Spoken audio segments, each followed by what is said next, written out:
大家好， 오늘은 교회사 14번째 시간입니다. 今天是教会历史的第14讲。 오늘은 영국의 종교개혁부터 시작하겠습니다. 那首先要从英国的宗教改革来开始。 먼저 영국 종교개혁의 성격을 살펴보겠습니다. 首先来看一下其性质。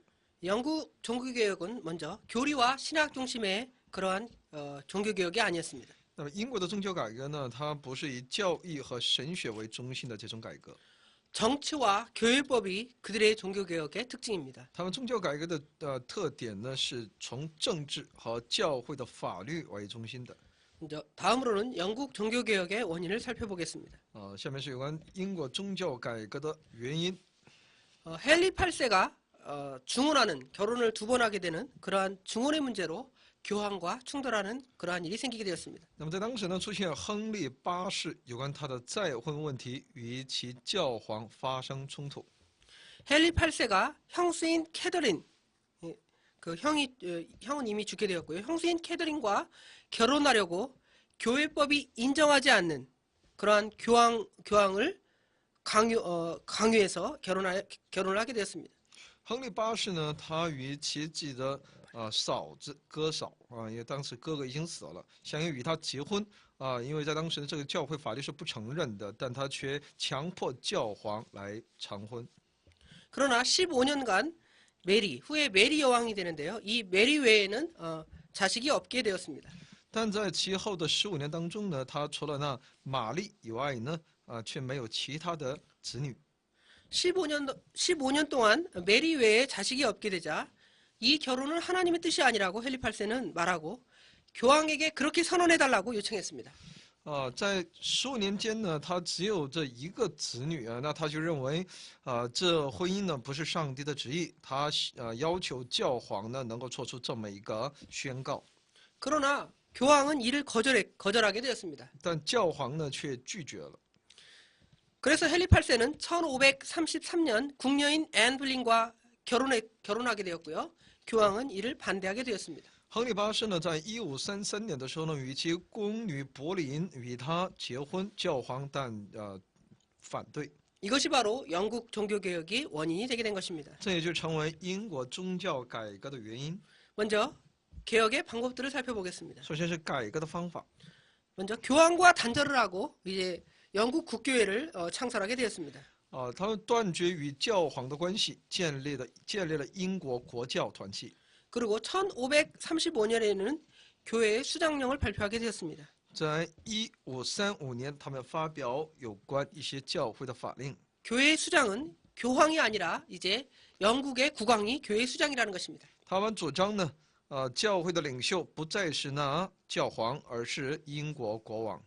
그리고 교황에게 납세와 그다음에 재판하는 것들을 금하게 되었습니다. 而且禁止向教皇纳税，并禁止教会进行判决。 수도원을 해산하고 그 수입을 다 황실에 이제 다 귀속시키게 되었습니다. 而且呢，又解散那所有的修道院，把其所有的收入归属于皇室。 그러면서도 종교적으로는 신학적으로는 구교적인 태도를 취해서 화채설을 부인하는 사람을 화형에 처하기도 했습니다. 但他们在从教义上呢，他们却还是继续保留其旧教天主教的那些教义。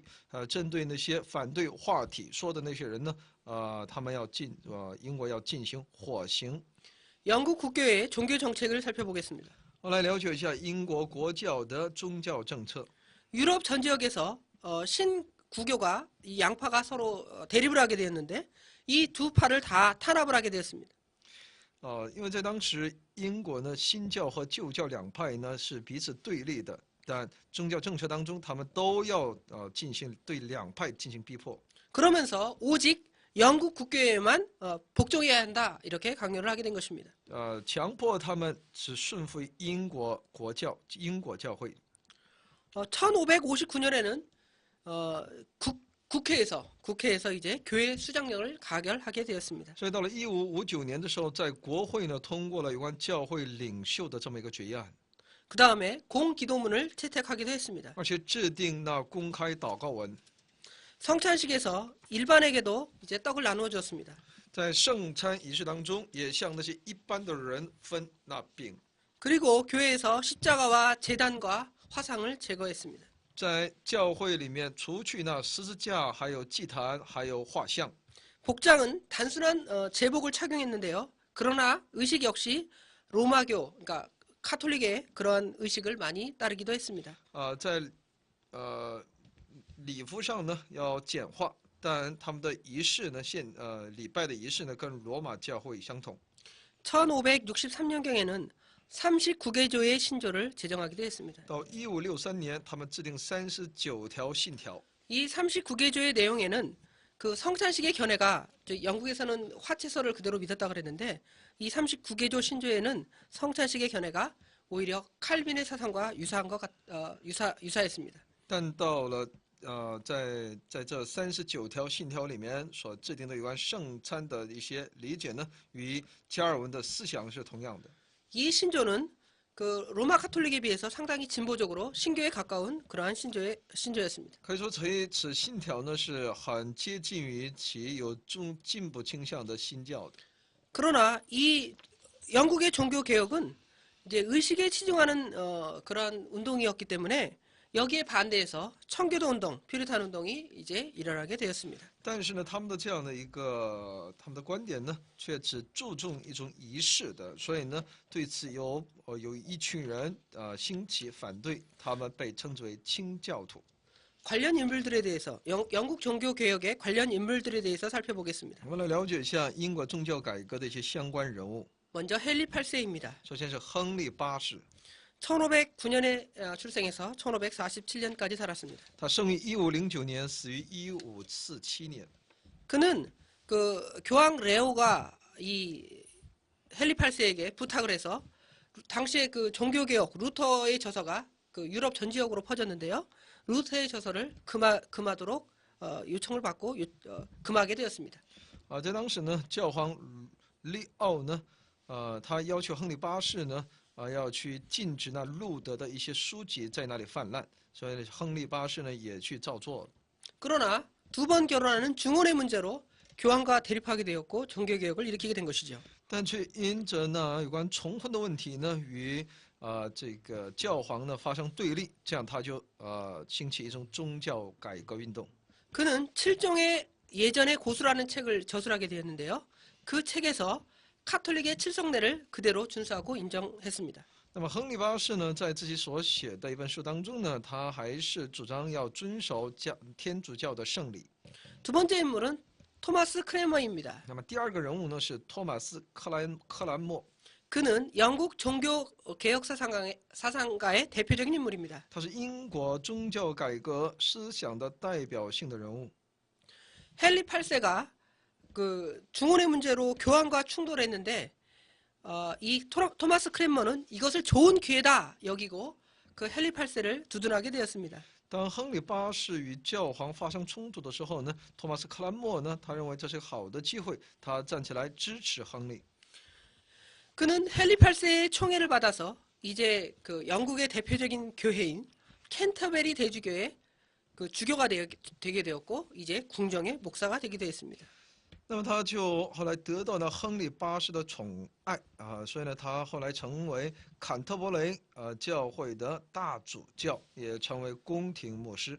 헨리 8세가 죽은 후에 그의 아들 에드워드 6세가 왕이 되었는데 그 어린 나이에 왕이 되었기 때문에 섭정을 하고 교회 개혁을 토마스 크레머가 단행하게 된 것입니다. 但亨利八世后来死了，他的儿子爱德华继位，但他是在6岁的时候继位，爱德华6世，但他因为是当时年幼，所以呢由克兰默呢来摄政。 이때에 교회의 예배 의식이 바뀌고 예배 드릴 때 라틴어 대신에 영어를 사용하도록 이렇게 했고요.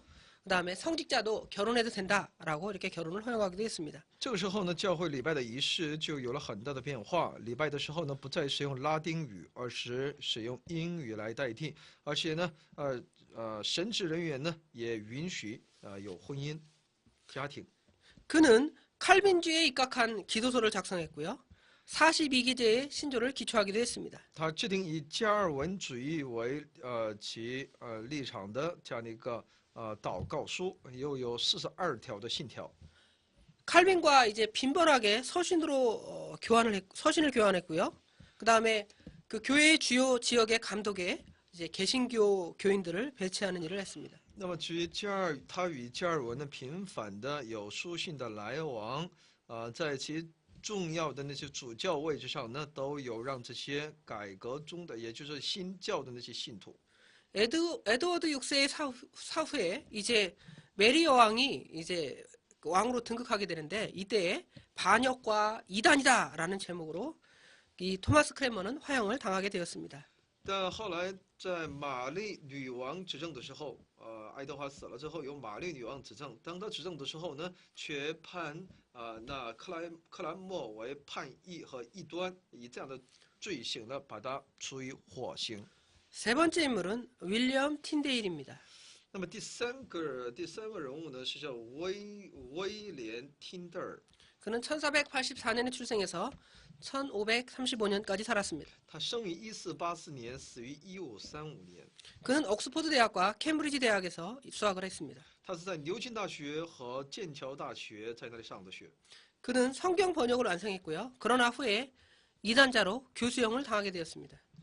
他完成了圣经的翻译，但后来呢，被认为是异端，被判为绞刑。 그리고 후에 그 시체를 불사르는 화형을 당하게 되었습니다. 而且呢，又把其尸体把它火烧。 네 번째 인물은 에드워드 6세입니다. 那么第四个人物呢是爱德华六世。 에드워드 6세는 1547년에 출생해서 1553년까지 살았습니다. 他生于1547年，死于1553年。 그는 그 헨리 8세 영국의 종교개혁을 처음 일으킨 헨리 8세의 아들이었는데 어린 나이에 등극을 해서 아까 말한 토마스 크랜머의 어떤 섭정을 받기도 했습니다. 因为他是亨利八世的儿子，但因为是年幼的时候登基，所以呢由托马斯·克兰默来摄政。 그러므로 그의 사상은 칼빈주의 사상에 가까웠고요. 所以呢，他的思想呢是接近于加尔文主义思想。 주요 그 교회 감독직에도 이제 신교도, 특별히 그 크레머의 그 영향을 받은 그 신교도를 배치하기도 했습니다. 在其重要的这些主教这个位置呢，他安排那些新教徒的那些主教来担任， 유명한 신학자를 초빙해서 이제 대학 교수로 임명하기도 했습니다. 而且邀请那些著名的神学家来担任大学的教授。 그 다음 인물은 메리 여왕입니다. 然后我们可以知道又一个人物是玛丽女王。 메리 여왕은 1553년에 출생해서 1558년까지 살았습니다. 玛丽女王呢，生于1553年，死于1558年。 그는 에드워드 6세가 죽자 이제 영국을 카톨릭 국가로 회복시키기 위해서 개신교인들을 탄압하기 시작합니다. 当爱德华死了之后呢，他就想要把英国呢重新从这个新教呢，把它要带到那天主教，为此而努力。 신교 목사와 감독을 체포하고 또 그들을 죽여 불사르는 피해 여왕, 그래서 메리 여왕을 피해 여왕이라고 부르게 된 것입니다. 他逮捕那些新教的牧师，还有那些主教，而且呢要把他们处以火刑，所以呢，他也被称作为血的女王。 그 다음으로 등장하는 인물은 엘리자베스입니다. 然后出现的人物呢是伊丽莎白， 엘리자베스 1세겠죠? 伊丽莎白一世。 그는 1558년에 1558년부터 1603년까지 그 왕위로 재위했습니다. 他是在1558年至1603年之间在位。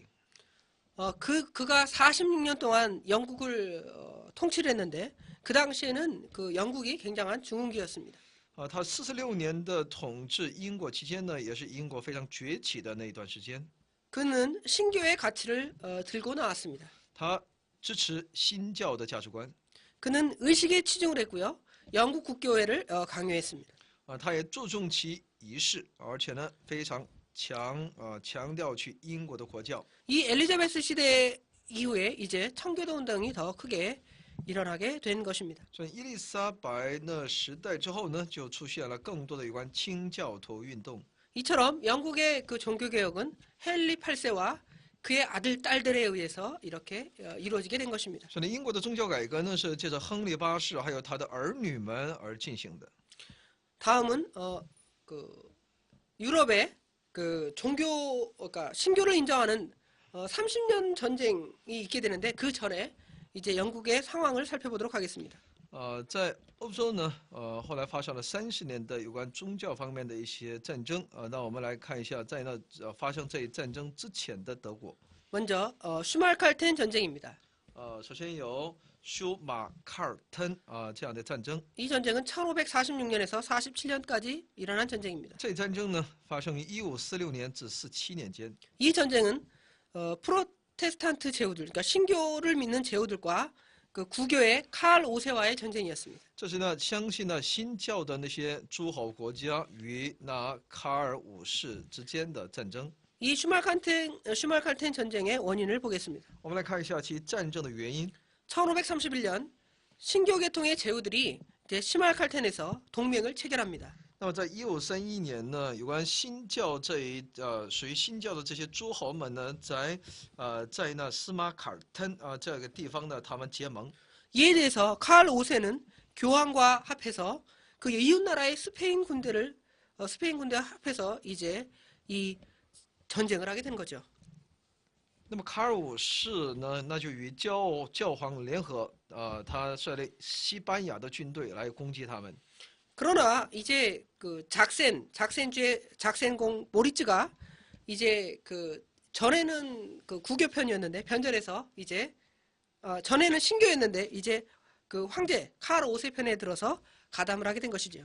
但在这萨克森州的这个莫里茨呢，他却原先是呢支持新教的，但在这里呢，他却背叛新教，投靠于卡尔五世。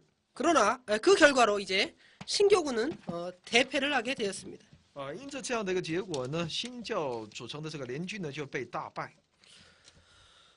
다음은 아우스부르크 신조입니다. 下面是有关奥格斯堡自白。 아우스부르크 신조의 그 선언의 이유를 살펴보겠습니다. 那么由奥格斯堡信条的其宣言的理由。 교황은 황제의 세력, 즉 물론 그 황제가 교황을 따르지만 그 황제의 세력이 이제 신장되는 것이 두려워서 이제 구원병을 소환하게 됩니다. 教皇呢，他怕皇帝的势力不断的扩张，他就搬出救兵来。 이제 황제는 그 소식을 듣고 화가 나서 이제 자력으로 자기 힘으로 이제 종교를 정리하겠다 하고 선언하면서 이 아우스부르크 종교 신조를 이제 내세우게 된 거죠. 那皇帝呢，知道了这样的消息之后呢，非常的大怒，他就想要去对这个宗教要动手。 그 내용들을 보면 다음과 같습니다. 所以呢，他提出这么一个信条，我们看一下其内容。 먼저 교직자의 결혼을 허락했습니다. 首先，他是允许神职人员的婚姻， 그 다음에 일반 교인들에게도 성찬 때에 잔을 나누어 주었습니다. 对一般的信徒呢，在圣餐的时候也分杯， 그러나 7 예전을 그대로 답습했죠. 但依然保留7种礼节， 사자를 위한, 그러니까 죽은 자를 위한 미사, 也为针对那些礼仪，是针对死者的弥撒。 그다음에 성자들의 공덕 등은 그대로 로마 교회의 제도를 그대로 답습하는 것이었습니다. 然后针对呢圣人的功德，对这些赞美等等呢，他们还是沿写了那罗马教会的制度。 그러나 이 아우스부르크 신조는 남부 독일 외에는 이것들이 잘 시행되지 않게 되었습니다. 但奥格斯堡的这样的信条呢，只在其德国南部有了一定的影响力。 다음은 아우스부르크 종교 평화회의 조약입니다. 下面是有关奥格斯堡宗教和平会议的一个缔结。 모리츠 등 변절자들이 회개하고 아까 모리츠가 그 황제편에 들어 배신했다 그랬잖아요. 그래서 이 신교가 전쟁에서 아주 패하게 되었다 그랬는데 이 모리츠 등 변절자들이 회개하고 이제는 도리어 그 1552년 3월경에는 황제를 습격해서 승리하게 되는 일이 벌어지게 되었습니다. 而这投靠那皇帝的莫里茨等人呢，却他们又重新悔改，并在1552年3月呢，他们攻击皇帝并得胜。 그래서 1555년에는 드디어 이 황제에게 승리한 후에는 국회가 열리게 되었고 9월 25일에는 이제 신교와 구교가 서로 협정을 하게 된 거죠. 1555年的时候呢，开了个国会，并在9月25号呢，新教和旧教呢，他们彼此建立协定。 먼저 그 조약의 내용을 보면 로마 카톨릭 신자와 그 다음에 아우스부르크 신봉자, 즉 루터파겠죠. 루터파와 똑같은 권리를 가진다고 이렇게 명명되었습니다. 这个信条呢，协议呢就主张罗马的信徒与那奥格斯堡信条的信奉者，也就是这个路德这个派也好，他们都彼此拥有同样的权利。 물론 신교를 다 인정한 것은 아닙니다. 칼빈과 찌빙글리는 그 회의에서 똑같은 권리를 가진다라고 이렇게 권리를 이야기하지 않았겠죠. 不是所有的新教些主张新教的那些人都获得同样的地位，加尔文等人呢，他们是被排除在外的。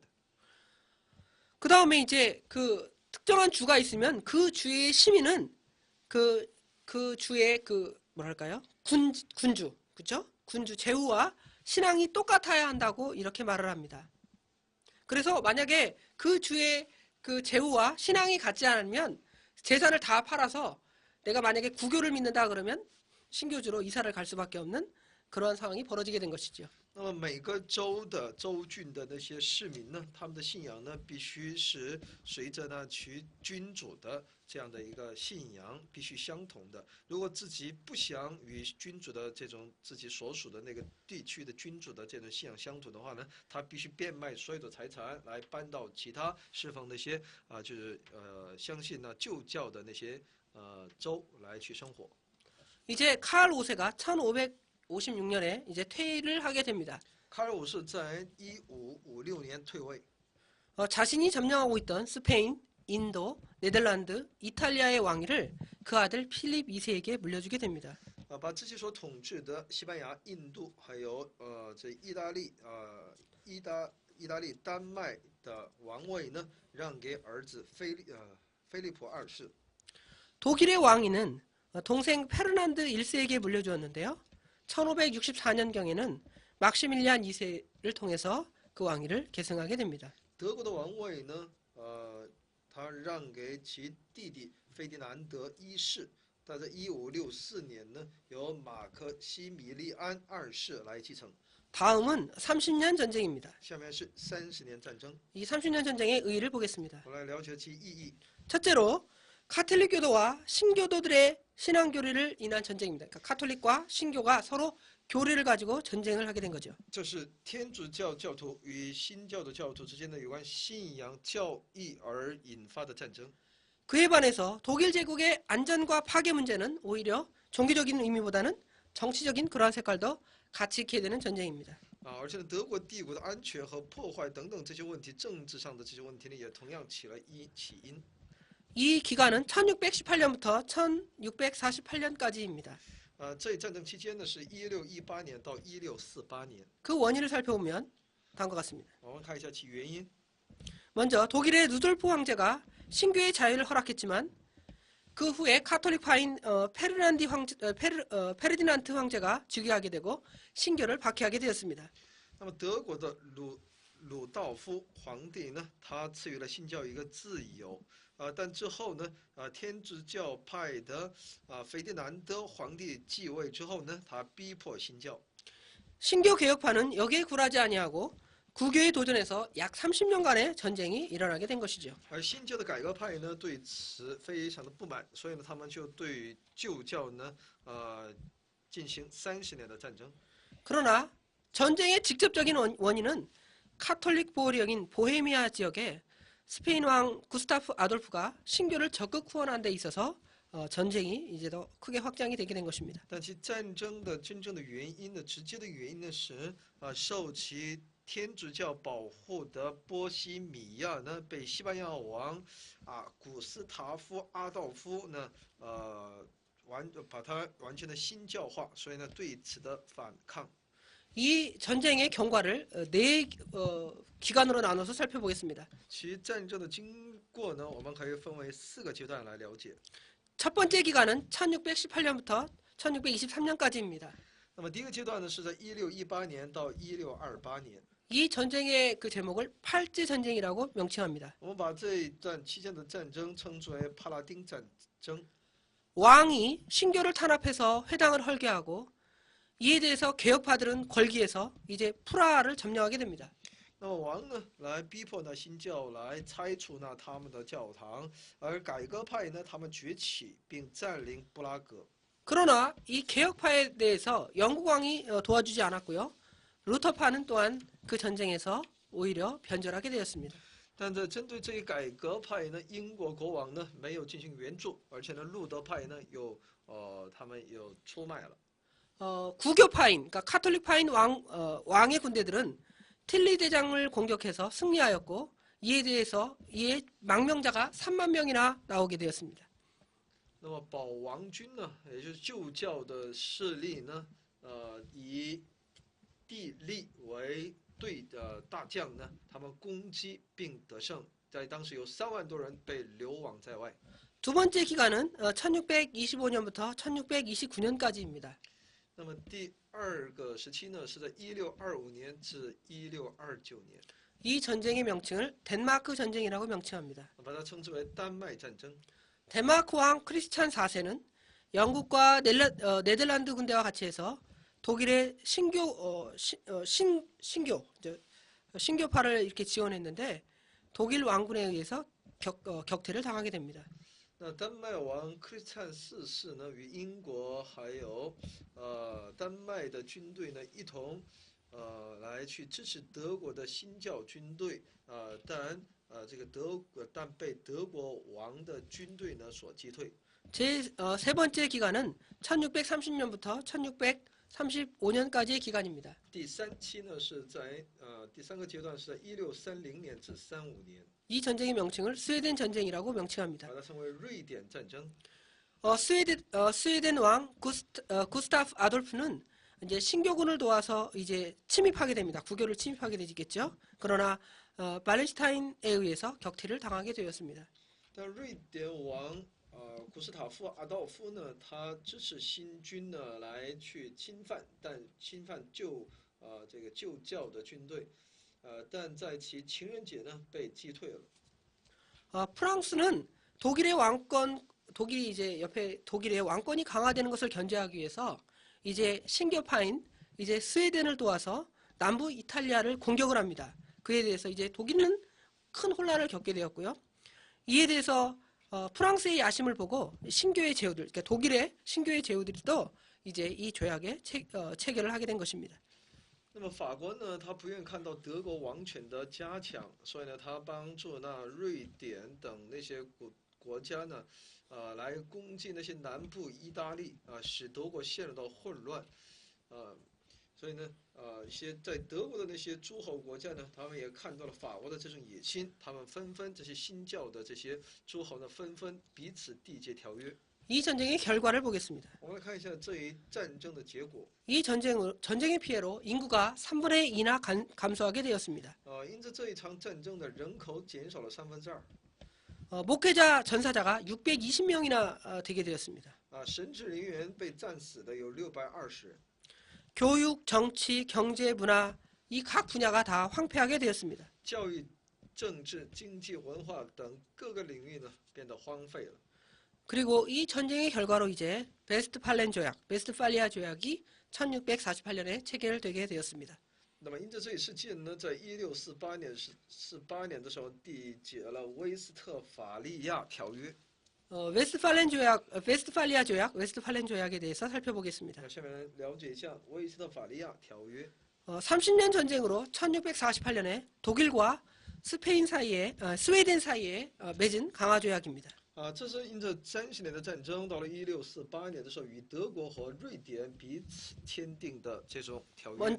먼저 종교적인 규정에 대해서 살펴보겠습니다. 首先来了解一下他们所制定的宗教方面的规定。 카톨릭파, 루터파, 칼빈파 모두 동등한 권리를 가진다고 규정했습니다. 他们决定天主教派或者是路德派、加尔文派都拥有同等的权利。 교회의 재산 소유권은 1624년 1월 10일 그 상황으로 다 환원시킨다라고 이 종교 상황을 결의했습니다. 而且教会的财产呢，其所有权呢，要回归到1624年1月10日的当时的现状。 그러니까 자유로 이렇게 이주할 수 있는 그러한 권리를 허용했고요. 재산 몰수는 할 수 없다라고 이렇게 종교적인 규정을 내렸습니다. 允许自由移民，而且呢，不能够对其财产没收。 루터파와 개혁 교회 간의 관계는 조약 체결 당시의 현상에 준한다라고 결의를 하게 되었습니다. 路德派和改革教会之间的关系呢，是在其签订条约的当时的现象，当时的情况为准。 신앙의 자유와 종교의 그다음에 재산의 자유, 재산의 그 소유 이런 것들을 다 인정하게 되었습니다. 承认其信仰的自由和财产的拥有权。 다음으로는 이 베스트팔렌 조약의 정치적 규정에 대해서 살펴보겠습니다. 下面是有关其政治这一方面的一些规定。 먼저 스페인은 네덜란드의 독립을 승인했습니다. 西班牙呢，它承认荷兰的独立。 독일은 스웨덴의 독립을 승인했습니다. 德国呢，承认了其瑞典的独立。 스웨덴의 포메라니아 일부와 류겐 섬을 할양하고 이 지역 대표에는 독일 국회에 참석할 수 있는 권한을 주게 되었습니다. 在瑞典的波梅拉尼亚的一部分，还有吕根岛，把它割让给德国，由德国呢在这里，这里呢代表呢可以参加德国的国会。 프랑스는 메츠, 툴루즈, 베르덩, 알자스 이러한 대부분의 지역들을 다 획득하게 되는 그런 결의를 하게 됩니다. 而法国呢，它获得了梅斯，还有图鲁兹，还有凡尔登，等地的大部分。 유럽의 각 나라들은 자유로 서로 연합할 수 있고요. 자기 나라와 외국 나라 간에 맹약을 할 수 있는 그러한 결의 사항이 맺게 된 것입니다. 那么欧洲各国呢，他们可以自由的联合，并国家与国家之间呢，能够自由的制定一些盟约。 오늘날의 유럽의 국가들은 이 30년 전쟁 이후에 맺은 그 나라들이 형성으로 이제 각 나라가 이제 대부분 형성이 되게 된 것입니다. 所以现今欧洲的那些国家的版图的那些大体呢，都是在这30年战争结束之后所划分的。 다음은 이 당시 시대의 종교적인 문제에 대해서 살펴보도록 하겠습니다. 那我来了解一下在当时的这个宗教这一方面的一些问题。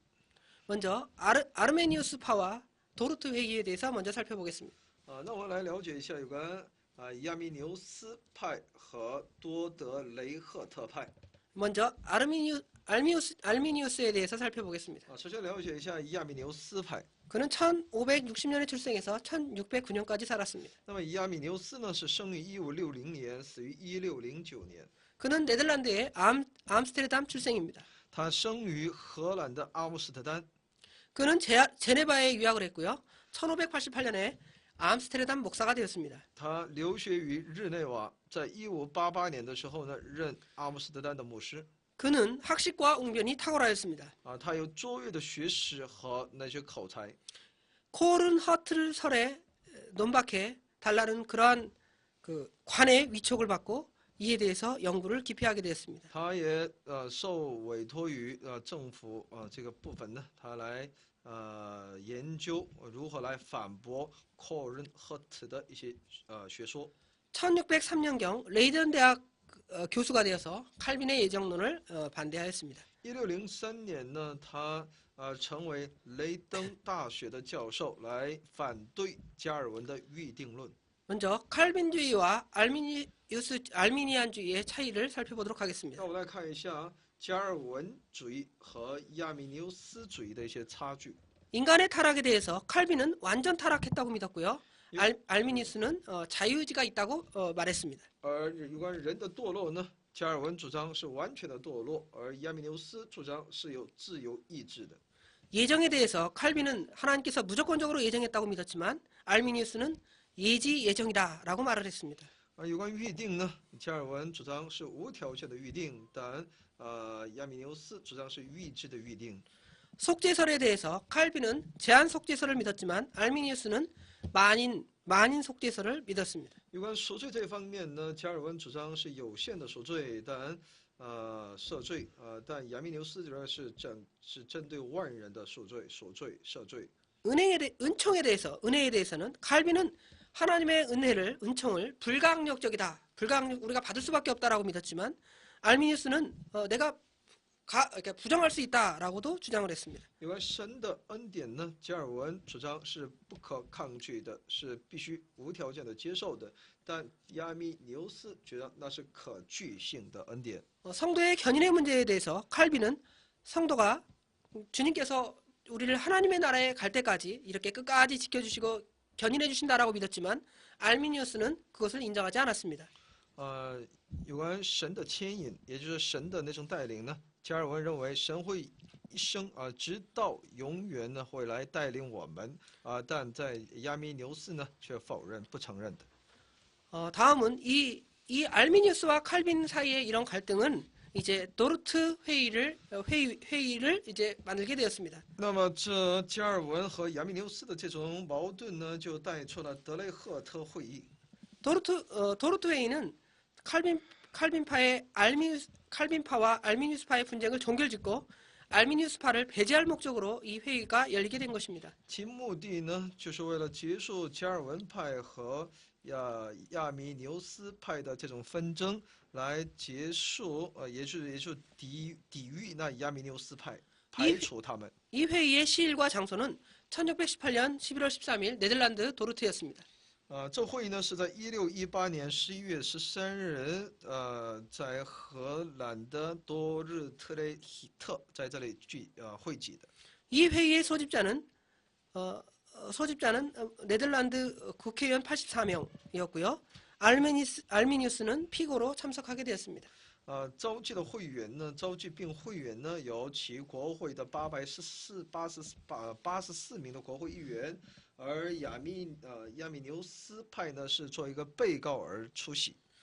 결의 내용을 살펴보겠습니다. 我们来看一下其决议的内容。 알미니우스파를 이제 국외로 추방하는 그러한 결의를 했습니다. 决议呢就是驱逐亚米纽斯派，驱逐于国外。 칼빈 신조를 채택해서 도르트 신조를 제정하였습니다. 他们接受加尔文的信条，他们制定那托勒特信条。 그 결과로 이제 정치적 속전으로 우세하던 알미니우스파가 쇠퇴하게 되었고 개혁파가 위기를 맞게 되었습니다.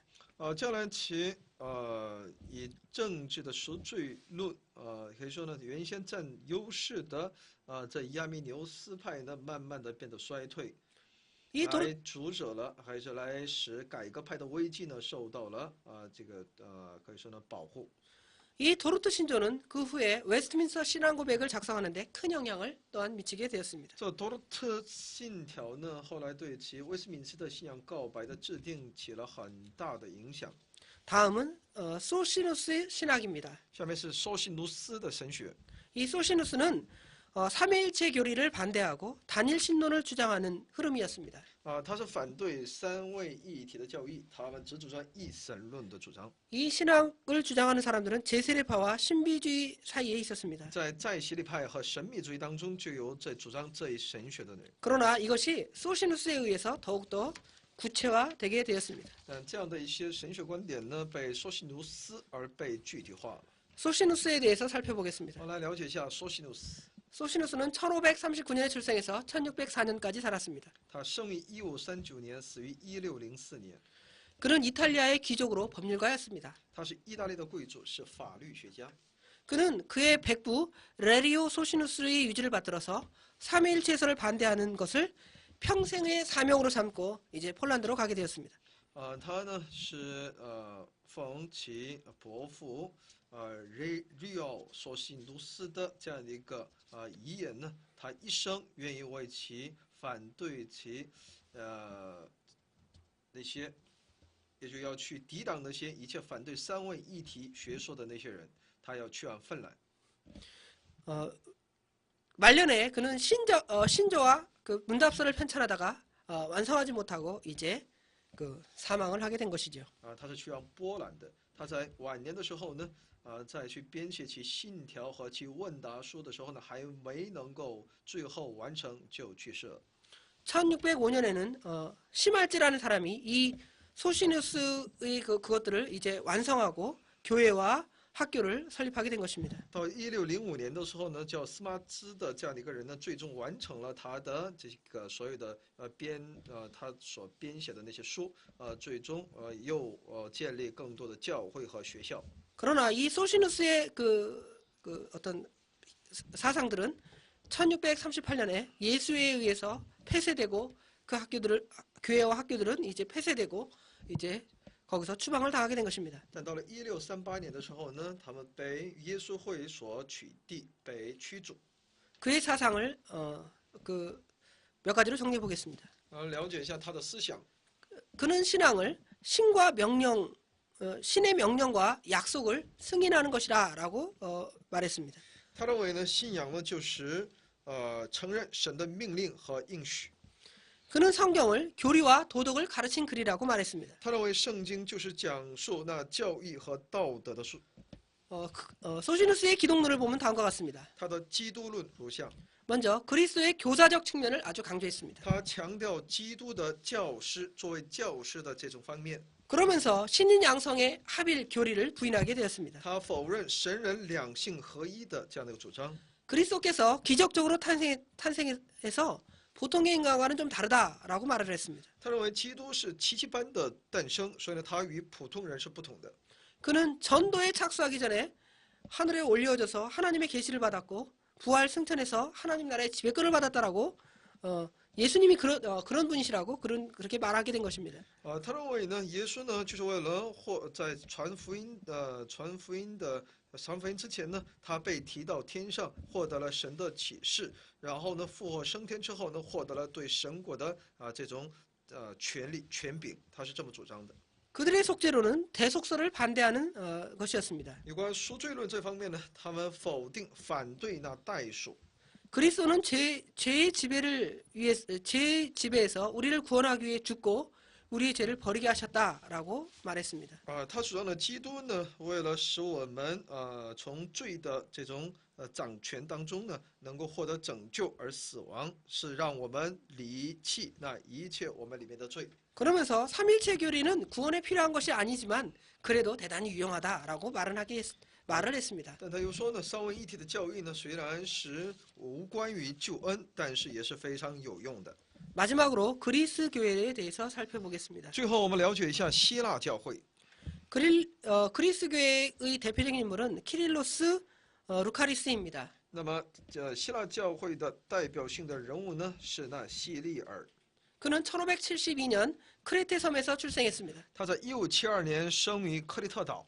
1602년에 알렉산드리아의 대주교가 되었습니다. 1602年成为亚历山德利亚的大主教。 1616년에는 영국 캔터베리의 대주교 조지 아보트와 연락을 하기도 했습니다. 在1616年的时候呢，他常与那英国坎特伯雷大主教乔治阿伯特等取得联系。 그는 알렉산드리아 사본을 영국 왕 찰스 1세에게 기증하기도 했습니다. 他把亚历山大抄本呢捐赠给英国国王查尔斯一世。 1621년 컨스탄티노폴리스의 대주교가 되었습니다. 在1621年成为君士坦丁堡的大主教。 그는 신앙 고백서를 제네바에 출판하여 이단으로 몰리게 되었고요. 5번 추방되고 또한 5번 복직되었습니다. 他呢出版信仰告白并在日内瓦出版信仰告白而被认定为异端，他被5次驱逐，5次被复职。 1638년 6월에 사형을 당하였습니다. 在1638年6月被处以死刑。 다음은 러시아 교회입니다. 下面是俄罗斯教会。 몽고의 침입으로 유럽과의 교통이 끊어졌지만 기독교가 그 안에서 널리 전파되게 되었습니다. 虽然因那蒙古的入侵，他们断绝了与欧洲的这样的一个交通，但是呢，基督教依然非常的广传。 교회의 중심지는 처음에는 키예프였지만 후에 모스크바로 옮기게 되었습니다. 教会的中心呢，从吉普要转到莫斯科。 주교인 팔라레트 로마노프가 수도원을 중심으로 국난을 맞고 그의 아들이 1613년에 이제 그 황제로 등극하게 되었습니다. 其主教罗曼诺夫呢，他以修道院中心来抵挡那入侵，来避免那国难。那么其儿子呢，在1613年继位，成为俄罗斯的皇帝。 다음은 니콘이라는 인물을 살펴보겠습니다. 下面的人物叫尼昆， 니콘은 1652년 출생해서 1667년까지 살았습니다. 他生于1652年， 1652년死于1667년. 그는 필라레트 로마노프의 후계자로서 교회 개혁을 시도했습니다. 他来兴起就是一直试图要兴起教会的改革。 교직자의 음주를 금하고 인쇄소를 설치해서 문서운동을 계속적으로 전개했습니다. 他禁止神职人员的饮酒，而且呢，他建立印刷所，在那里进行文书这些方面的一些工作。 교회 음악을 또한 개량하는 일을 했습니다. 他也改良那些教会音乐。 다음 인물은 표트르 대제입니다. 下一个人物是彼得大帝， 그는 1689년에 출생해서 1725년까지 살았습니다. 他生于1689年，死于1725年。 그는 아주 진실한 기독교 신자였습니다. 他是个信实的基督教信徒。 그는 모스크바 대주교를 폐하고 성회를 설치해서 그 의장이 되기도 했습니다. 他废除莫斯科主教，而且呢，他制定那圣会，而且自己成为其圣会的议长。 오늘은 영국의 종교 개혁에 대해서 살펴봤고요. 今天我们一起来了解了英国的宗教改革。 30년 전쟁, 30년 전쟁의 상황을 또한 살펴보기도 했습니다. 又了解了30年战争的这个前后内容。 그 다음에 알메니우스파에 반대한 도르트웨이에 대해서 마지막으로 살펴봤고요. 针对亚米尼乌斯也了解，也针对反对亚米尼乌斯的德雷赫特也有了理解。 소시누스파에 대해서 마지막으로 살펴봤고 그 다음에 索西努斯我们也了解了， 그리스 교회에 대해서 그 다음에 러시아 교회에 대해서 이렇게 살펴봤습니다. 也了解了有关希腊教会还有俄罗斯的教会。 오늘까지 종교 개혁 시대를 살펴보았습니다. 那么到今天我们一起来已经分享了宗教改革时期的教会。 다음 시간부터는 근세 교회사를 정리하도록 하겠습니다. 下一讲开始呢，要一起来分享近代教会史。 감사합니다. 谢谢大家。